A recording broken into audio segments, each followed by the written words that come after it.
말씀은 우리 신약성경 사도행전 13장 48절 말씀 보시겠습니다.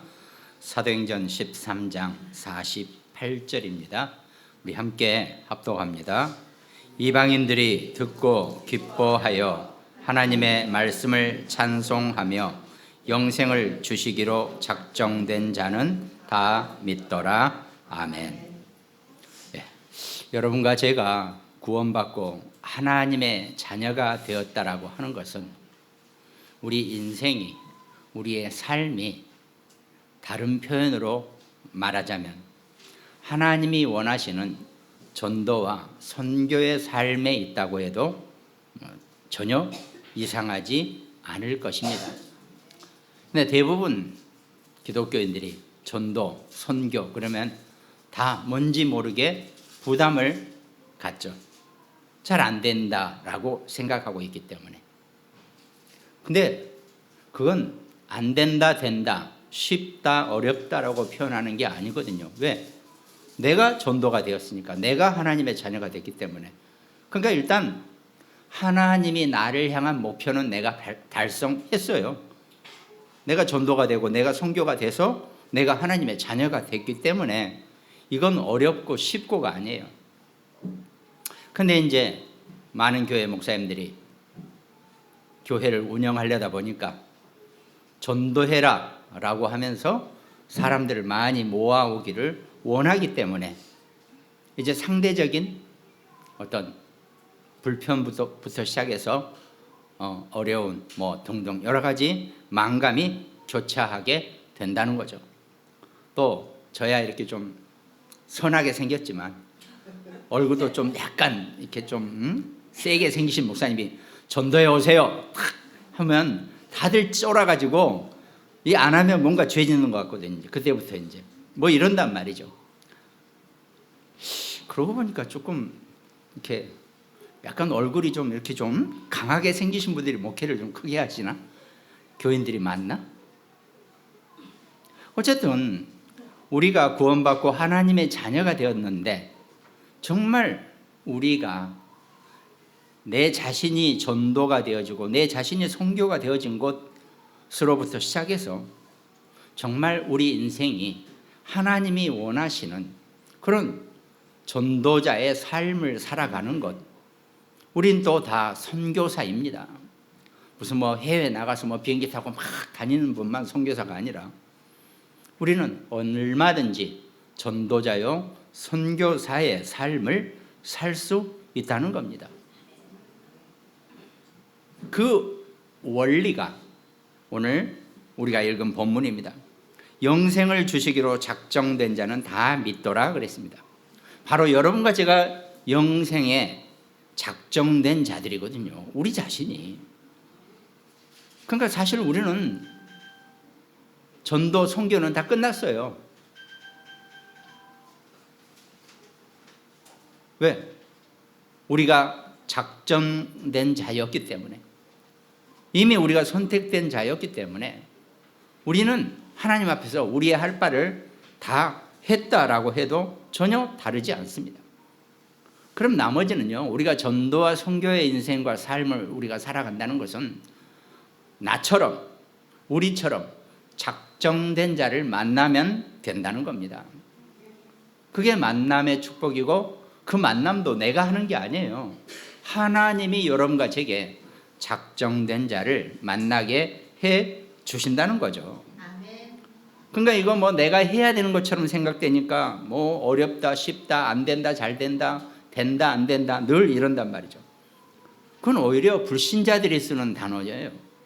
여러분과 저는 하나님의 자녀요, 하나님의 백성이라는 겁니다. 그럼 오히려 거꾸로 얘기하면 그럼 내가 했다라고 생각하면 어떻게 되는 겁니까? 아니잖아요. 내가 정말 현장에서 전도를 해서 영접을 시키고 정말 한 사람을 구원해서 데리고 왔다. 그건 내가 한 겁니까? 내가 했다가 아닌 거죠. 하나님이 역사하신 것에 여러분과 제가 심부름을 한 것뿐이에요. 그러니까 우리는 심부름꾼이라는 겁니다. 그것만 정확하게 이해하면 여러분과 저의 삶이, 우리 인생이, 우리 신앙생활이 정말 전도자의 삶을 살고 선교사의 삶을 사는 그런 신앙생활이 되어진다는 겁니다. 그렇기 때문에 성경에 있는 인물들은 죽어도 죽음이 와도 상관없고 두려워하지 않고 낙심할 이유가 하나도 없는 것이 그런 원리 때문에 그렇게 된다는 겁니다. 모든 것이 하나님의 절대적인 주권과 시간표 속에 우리가 살아가는 것뿐이라고. 이게 우리 전도자의 삶이고 우리 인생이고 우리의 신앙생활입니다. 내가 제 아무리 좋은 거 먹고 운동 열심히 하고 뭐 한다 그래도 200살 300살 살 수 없어요. 인생은 누구나 좀 빠른 시간표를 갖고 늦은 시간표를 갖고 있을 뿐 그 모든 것은 하나님이 주관하고 계신다는 겁니다. 그럼 우리는 그 하나님의 주관하신 인생과 삶 속에 우리가 살아가면 되는 겁니다. 그러니까요, 신앙생활이 성령이란 그 의미 자체가요, 어떤 하나의 흐름입니다. 그러면 그 흐름이 급물살도 있을 것이고 또 천천히 가는 물살도 있어요. 그냥 그 흐름에 우리가 그 흐름에 나 자신을 맡겨놓고 살면 된다는 겁니다. 아니 조금 흐름이 늦은데 그걸 내가 막 아둥바둥 막 온갖 힘을 다 낸다고 해서 되어지지 않는단 말이죠. 우리 중심에 우리 삶의 모든 주권자이신 하나님의 시간표를 정말 누리고 승리할 수 있는 우리 모든 성도 되시기를 주님의 이름으로 축원드리겠습니다. 그러면 여러분과 저는 창세전에 예비된 자라고 성경은 분명히 말씀하고 계신다는 거죠. 에베소서 1장 4절에 보니까 곧 창세전에 그리스도 안에서 우리를 택하사 우리로 사랑 안에서 그 앞에 거룩하고 흠이 없게 하시려고 그랬습니다. 창세전에 그리스도 안에서 여러분과 저를 선택하셨다 그랬습니다. 우리는 선택된 자들입니다. 우리는 예비된 자들이고 우리는 작정된 자들입니다. 거기에 여러분들의 모든 정체성과 여러분의 자존감을 거기다 세우시기 바랍니다.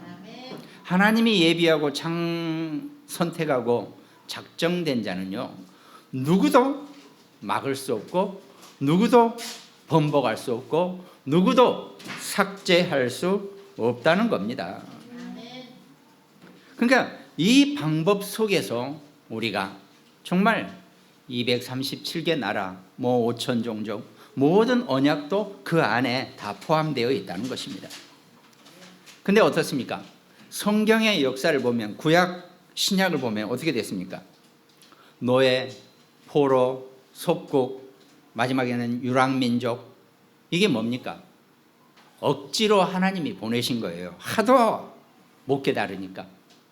그럼 어떻게 보면 성경은요, 성경에 있는 모든 그 흐름은요, 하나님이 그 제대로 언약을 제대로 이해하지 못하니까 강제로 노예로 시키고 포로로 보내고 속국을 만들고 아예 이제 디아스포라, 유랑민을 만들어 버리는 겁니다. 그러면 노예되고 포로되고 속국되고 유랑민이 된 것이 슬픈 일입니까? 그렇지 않다는 거죠. 그 속에서 하나님의 계획을 붙잡은 자, 하나님의 계획 언약 안에 있는 자들은 전부 다 시대마다 하나님께 중요하게 쓰임받고 하나님의 역사를 이루는 삶을 살게 되었다는 겁니다. 그것이 237입니다. 우리가 237 그러니까 저도 사실 처음에 237 그러니까 깝깝하더라고요. 아이고, 대한민국 하나도 내가 커버가 안 되는데 237개 나라를 내가 외우지도 못할, 그게 그 237이 아니고 하나님이 여러분과 저를 그 모든 축복을 우리에게 주시고 우리를 이끌어 가시고 우리를 그 안에 있게 하시고 나로 끝나는 게 아니라 우리 후대를 그 응답과 축복 속에 두시겠다는 하나님의 약속입니다. 우리가 생각이 붙잡고 안 되니까 하나님이 그렇게 노예, 포로, 속국, 유랑민족 이렇게 만드셨다는 겁니다. 그러니까 그거를 우리가 잘 생각해 보면 여러분과 제가 어디에 지금 현재 어떤 상태고 지금 어떤 상황인다 할지라도 그것이 바로 전 세계를 껴안을 수 있는 그런 플랫폼의 역할을 한다는 겁니다. 발판 역할을 한다는 거죠. 우리가 어디에 있다 할지라도 온 세상을 볼 수 있는 그 정도의 발판. 사람이 그러니까요, 불신자도요, 이 시야가 넓고 그릇이 크고 통이 큰 사람은 뭘 해도 살아요. 불신자도 그러는데 하나님은 이미 여러분과 저를, 우리 자녀 렘넌트들을 전 세계를 품을 수 있는 그런 언약을, 그 발판을 이미 우리에게 허락하셨다는 거죠. 그래서 그 하나님이 작정된 여러분과 저의 계획 속에 결국은 이 시대가 지금 약 3년간 코로나 시대가 오더니 뭐 이제 끝이 보이니 많이, 그래도 앞으로 시대는 전부 다 비대면 전략이라 그랬죠. 그것도 우리가 좀 잘 이해하고 넘어갈, 이거 불편하다라고 생각하면 그냥 불편한 대로 살 수밖에 없어요.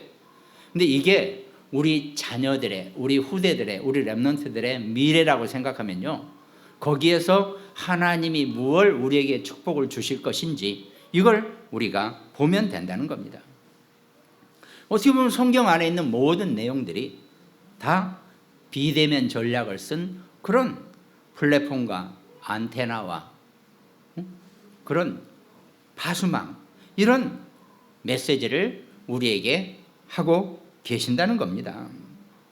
그래서 노예로 간 것이 아니에요. 포로로 간 것이 아니에요. 속국이 된 것이 아니라 플랫폼의 역할을 하고 발판의 역할을 하기 위해서 하나님이 시대를, 역사를 그렇게, 구약의 역사를 그렇게 끌어가고 계신다는 겁니다.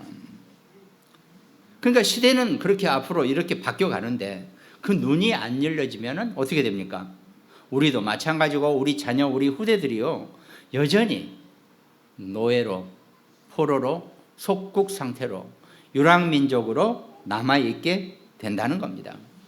하나님이 왜 그러셨는지를 정확하게 보면 아까 말씀드린 것처럼 우리가 전도자의 삶을, 선교사의 삶을, 내가 있는 삶, 내 삶의 모든 현장, 거기에서 우리는 세계를 발판으로 누리고 살게 될 수 있다는 겁니다. 인생에 살다가 돈도 많이 벌고 뭐 막 가진 것도 많아지고 명예도 얻고 뭐 지위도 얻고 다 그렇게 살 수 있습니다.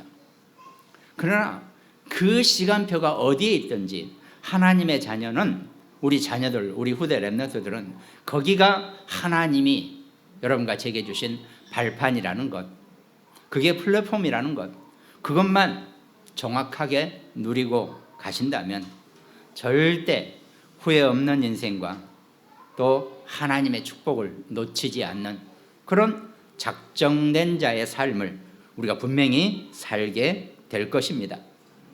그럼 본론에는 우리가 이 플랫폼에 이 전도와 선교의 능력이 바로 보호자의 능력인데, 이 보호자의 능력을 누리는 비밀을 이 본론에서는 우리가 한번 말씀해 보겠습니다. 그러니까 우리가 아까 제가 말씀드렸잖아요. 237, 그러니까 저도 당장 부담이 왔다는 것. 전도, 선교 부담이 올 수밖에 없죠. 이건 내 능력으로, 우리 능력으로 뭘 하려고 하니까 아니라는 거죠. 우리 능력은, 죄송하지만 제 능력은 절대 불가능입니다. 근데 하나님은 그 절대 불가능 속에서 우리를, 여러분과 저를, 우리 자녀를, 우리 후대 렘넌트들을 절대 가능으로 바꿔 주신다니까요. 그게 보좌의 축복입니다. 뭐 뼈 빠지게 열심히 해가지고 뭐 후대들, 렘넌트들에게 뭐 많이 물려주고 싶으세요? 저도 뭐 인생을 살고 불신자를 살 때는, 불신 상태로 살 때는 저도 그런 생각을 해봤죠. 물론 감사하겠죠. 그래도. 그러나 그게 문제가 아니라는 겁니다. 이 하나님 나라에 이 보호자의 능력을 여러분과 저뿐 아니라 우리 자녀, 우리 후대, 우리 렘넌트들이 정말 온전하고 제대로 누릴 수 있도록 그 능력을 가지고 살 수 있도록 도와주는 것, 그걸 가지고 살아갈 수 있도록 우리 자녀들에게 힘을 주는 것, 이게 우리에게 중요한 신앙생활의 비밀이 되고 내용이 된다는 겁니다. 근데 어떻습니까? 주는 그리스도시요 살아계신 하나님의 아들이시니다, 이런 고백까지 하고 예수 그리스도 날마다 고백해도 우리가 이 보좌의 축복을 제대로 누리지 못하는 그런 인생이 되어버린다는 겁니다. 그게 뭔가 보면 엇갈린 신앙생활이라고 해도 전혀 다르지 않죠. 신앙생활을 어떻게 하죠? 예수 그리스도 영접하고 하나님의 자녀가 된 사람은요, 하나님의 축복 속에 살게 되는 것이 너무 당연한 거예요. 근데 이게 안 되니까 어떻습니까? 그 내용을 우리가 제대로 누리지 못한다는 거죠. 그래서 보호자의 능력을 누리는 비밀이, 성삼위 하나님의 능력을 누리는 비밀을 우리 본론에서 말씀드리면, 그 첫 번째가 여러분과 저는 구원받고 하나님의 자녀가 되고 우리 자녀, 우리 후대는 완전 복음을 가진 자여야 된다는 겁니다. 그러니까 복음도 완전 복음이 되어져야 한다는 거죠. 성경 구절을 한번 말씀드려 볼까요? 창세기 3장 15절. 여자의 후손이라 그랬죠. 내가 너로 여자의 후손, 여자와 원수가 되게 하고 네 후손도 여자의 후손과 원수가 되게 하느니, 지금 사단에게 하는 얘기거든요. 여자의 후손은 네 머리를 완전히 뭉개버릴 것이다, 상하게 할 것이요, 너는 그의 발꿈치 정도를 건드리게 될 것이다, 이렇게 얘기한단 말이죠. 그러니까 사단은요, 여러분과 저를 털끝 하나도 못 군, 발꿈치도 아니에요. 이거 원문을 비교해보면 발그림자라 그랬잖아요. 발그림자. 그러니까 그림자는 맨날 때려봐야 뭡니까? 허당이죠. 우리 그림자를 저놈들은 우리와 우리 자녀, 우리 후대 렘넌트들의 그림자를 때린다는 거예요. 그림자 아무리 때려보라 그랬어요. 아프나 안 아프나? 하나도 우리는 건드릴 게 없습니다. 그 대신 예수 그리스도는 그 사단의 머리를 완전히 박살내 버리셨다는 겁니다. 그게 성경에서 정말 완전 복음의 성경 구절이죠. 그 다음 또 뭡니까? 출애굽기 3장 18절. 피제사. 그들이 내 말을 들으니 너는 그들의 장로들과 함께 애굽 왕에게 이르기를 히브리 사람의 하나님 여호와께서 우리에게 임하셨은즉 우리가 우리 하나님 여호와께 제사를 드리라 하니 사흘길쯤 광야로 가도록 허락하소서. 사흘길을 가서 여호와 하나님께 제사를 드린다. 우리 한글 성경이니까 제사라 그랬지, 이렇게 엎드려 절하는 제사가 아니라 예배를 의미합니다. 우리가 광야로 사흘길쯤 걸어가서 거기서 하나님께 예배를 드리겠다라고 지금 바로 왕에게 얘기하라는 겁니다. 400년 노예 생활에 붙잡혀 있던 이스라엘 백성들을 예배로 하나님이 해방시키시겠다는 겁니다. 여러분과 제가 어떤 상황에서 묶인 자로, 속박된 자로, 노예된 상태로 있다 할지라도 우리는 하나님께 예배를 드림으로써 완전히 거기에서 벗어날 수 있다는 겁니다. 그러니까 이사야 7장 14절, 주께서 친히 징조를 너에게 주실 것이라. 보라, 처녀가 잉태하여 아들을 낳을 것이요 그의 이름을 임마누엘이라 하리라. 하나님이 우리와 함께 하신다는 임마누엘을 하나님이 완전 복음으로 우리에게 주시겠다는 겁니다. 그러니까 하나님이 친히 사람의 몸을 입고 이 땅에 오셔서 사람들과 함께 하시겠다는 겁니다. 그 사람들과 함께 하면서 우리에게 구원의 길을 열어주시고 아들을 낳으리니 이름을 예수라 하라 그랬죠. 이는 그가 자기 백성을 그들의 죄에서 구원할 자이심이라 그랬습니다. 그 예수 그리스도를 통해서 임마누엘의 하나님이 여러분과 저를 완전히 운명과 저주와 재앙과 팔자에서 우리를 완전히 벗어나게 하시고 우리를 이끌어 가신다는 겁니다.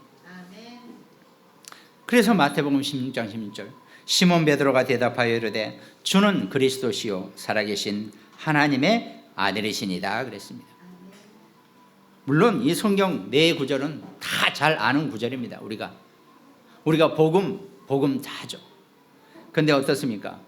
문제가 생기고 어려움 생기고 사건이 생기면 우리도 모르게 복음하고 전혀 상관없이 돌아서게 된다는 겁니다.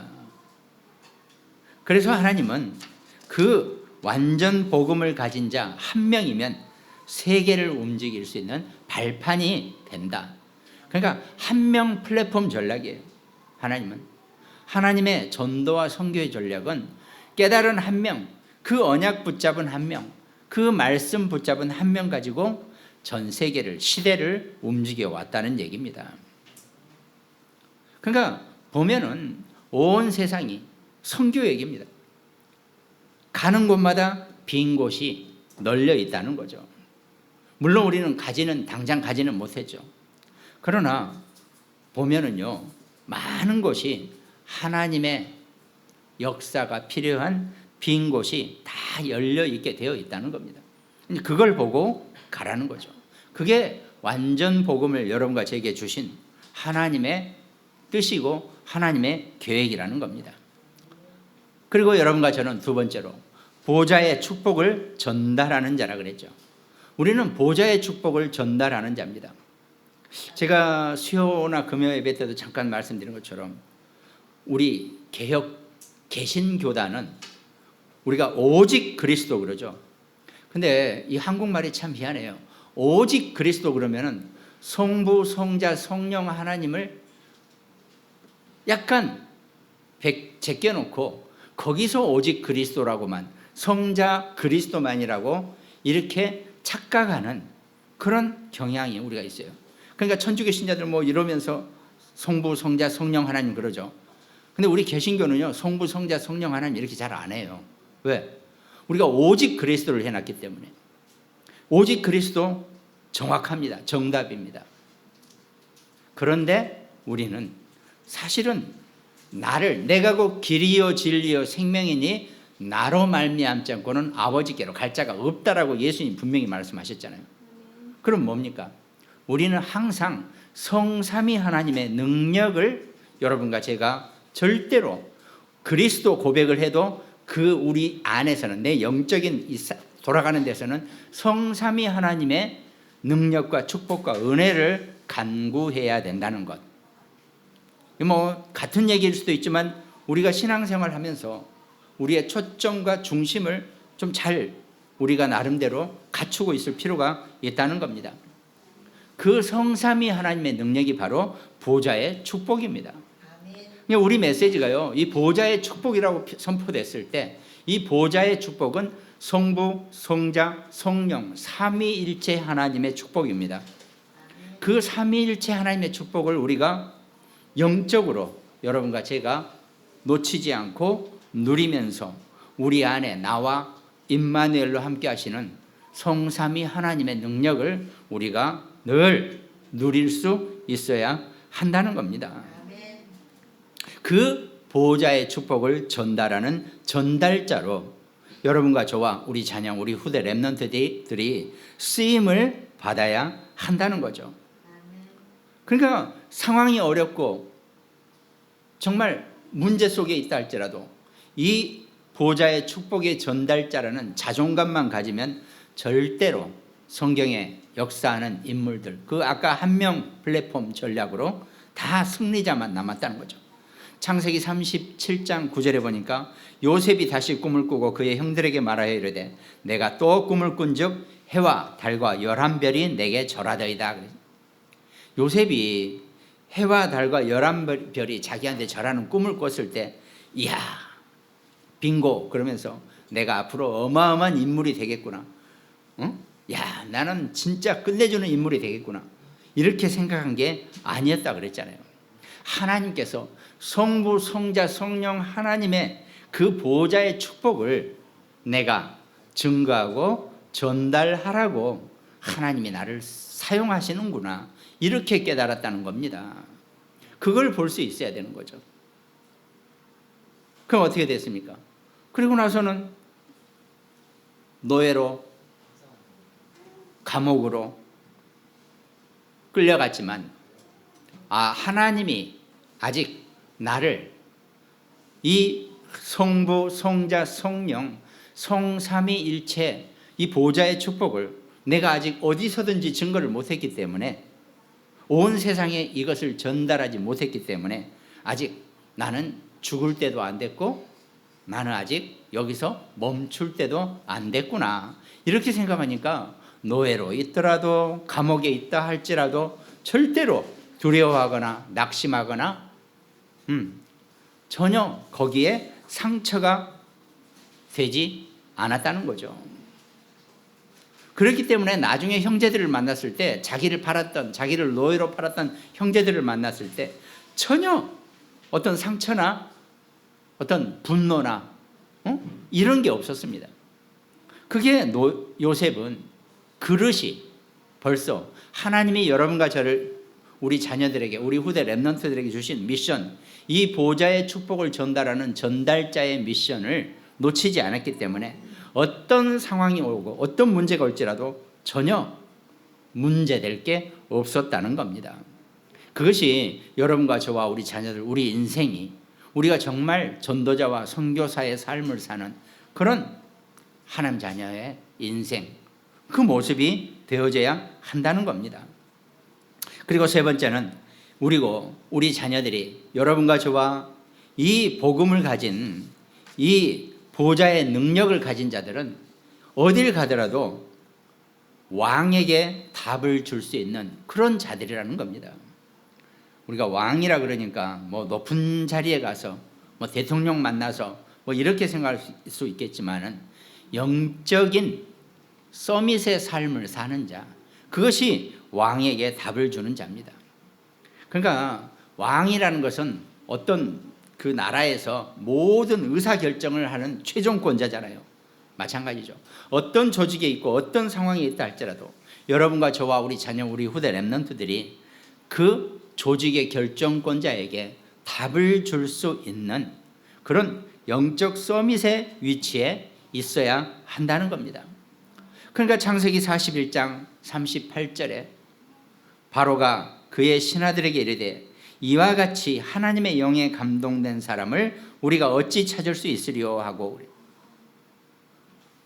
하나님의 영에 감동된 사람을 우리가 어떻게 찾을 수 있겠냐. 바로왕은 동시에 요셉도 지켜 올리면서도 하나님을 극존칭으로 쓰는 불신자가, 그런 답을 얻는 자가 되었다는 겁니다. 이 요셉에게 답을 얻으면요, 영적 서밋에게 답을 얻으면 그 사람도 똑같이 영적으로 서밋이 되는 그런 축복을 누리게 된다는 겁니다. 그러니까 모세가 나중에 출애굽을 할 때도 바로왕에게 답을 준단 말이죠. 다른 게 아닙니다. 야, 우리 백성들을 데리고 내가 사흘길을 광야로 가서 예배를 드리겠다, 이렇게 얘기한단 말이죠. 아니, 자기 노예들을 데리고 나가서 예배를 드리러 간다니까 어떤 주인이, 바로왕이 좋아하겠습니까? 근데 그거는 다른 얘기가 아니에요.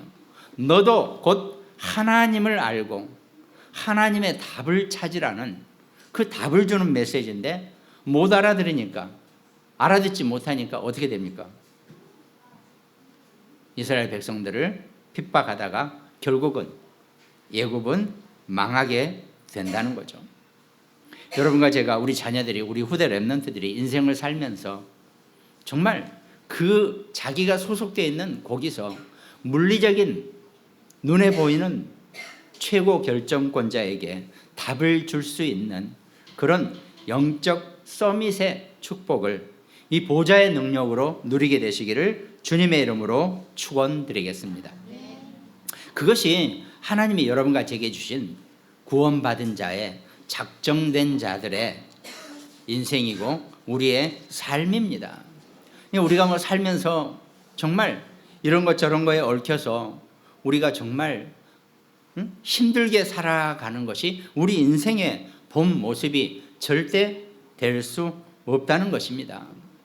그걸 우리가 분명히 깨닫고 하나님 주시는 축복을 누릴 수 있는 그런 응답을 분명히 우리 삶 가운데서 누리게 되고 증거하게 되고 보여줄 수 있는 그런 축복을 우리가 얻어야 될 것입니다. 그럼 결론에 우리는 이 출애굽기를 엑소도스라 그래요. 어디에서 탈출되어지는 겁니다. 그리고 어디 이렇게 가보면 비상구, 이렇게 엑시트라 그러죠, 영어로. 비상구라고 비상구 이렇게 되어 있습니다.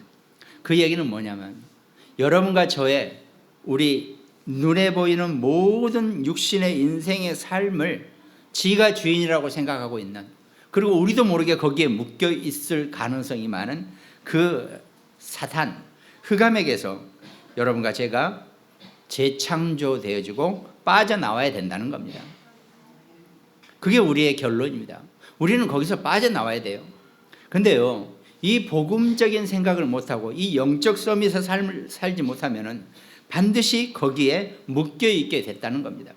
그게 역사든 문화든 뭐 어떤 상황이든 모든 것 속에서 우리도 모르게 거기에 잡혀있고 묶여있다는 겁니다. 우리 자신이 거기서 해방되어져야 되고 우리가 빠져나와야 한다는 겁니다. 온 세상 사람들이, 불신자들이 그 사단의 노예로 거기에 묶여 있다는 겁니다. 우리는 때로는 그 부분에 있어서 자유로워져야 되고 해방되어져야 한다는 것, 이걸 우리가 분명히 알고 있어야 한다는 겁니다. 물론 우리는 때로는 붙잡혀 있을 수도 있어요. 그러나 붙잡혀 있는 상태에서도 내가 해방된 자로서의 생각과 삶을 살아간다는 것, 이게 중요하다는 겁니다. 결론 부분이니까 어떤 상황 속에서도 하나님은 여러분과 저를 누구의 노예도 누구의 속박 속에서도 우리를 절대로 두지 않으신다는 겁니다. 로마서 8장 38절에 내가 확신하노니 사망이나 생명이나 천사들이나 권세자들이나 현재일이나 장래일이나 능력이나 높음이나 깊음이나 다른 어떤 피조물이라도 우리를 우리 주 그리스도 예수 안에 있는 하나님의 사랑에서 끊을 수 없으리라 그랬습니다. 여러분과 저와 우리 자녀, 우리 후대 렘넌트들이 이 땅을 살면서 완벽한 완전 복음의 하나님의 보좌의 능력과 사랑 안에서 승리자로 살아남게 되기를 주님의 이름으로 축원드리겠습니다. 그 힘을 가지고 살아가는 여러분과 저 우리 모두가 되시기를 주님의 이름으로 축원합니다. 특별히 또 오늘 말씀 함께 나누는 우리 모든 가정들, 이런저런 사정 때문에 나오지 못하시고, 또 우리 굿모닝 병원, 당진, 서산, 태안, 대전, 우리 광주, 인천, 우리 강릉지교회, 그리고 일본과 미국 어영공단 우리 홍철래 장로님, 또 우리 여주의 김종분 권사님, 이 언약의 말씀을 붙잡고 보좌의 능력을 누리는 승리자가 되시기를 주님의 이름으로 축원드리겠습니다. 기도드리겠습니다. 하나님 감사합니다.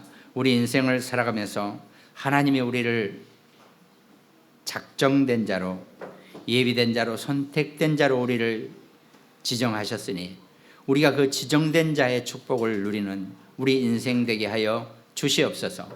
한번 하나님의 자녀는 영원한 하나님의 자녀라고 했으니 우리가 어떤 상황에 있다 할지라도 높음이나 깊음이나 다른 어떤 피조물이라도 우리를 주 예수 그리스도 예수 안에 있는 하나님의 사랑에서 끊을 수가 없다 그랬습니다. 하나님의 사랑을 보여줄 수 있는, 하나님의 그 보좌의 능력을 보여줄 수 있는 최고의 하나님 자녀 백성 될 수 있도록 주님이 축복하여 주시옵소서. 감사를 드렸고 우리를 구원하신 예수 그리스도 이름으로 기도드립니다. 아멘.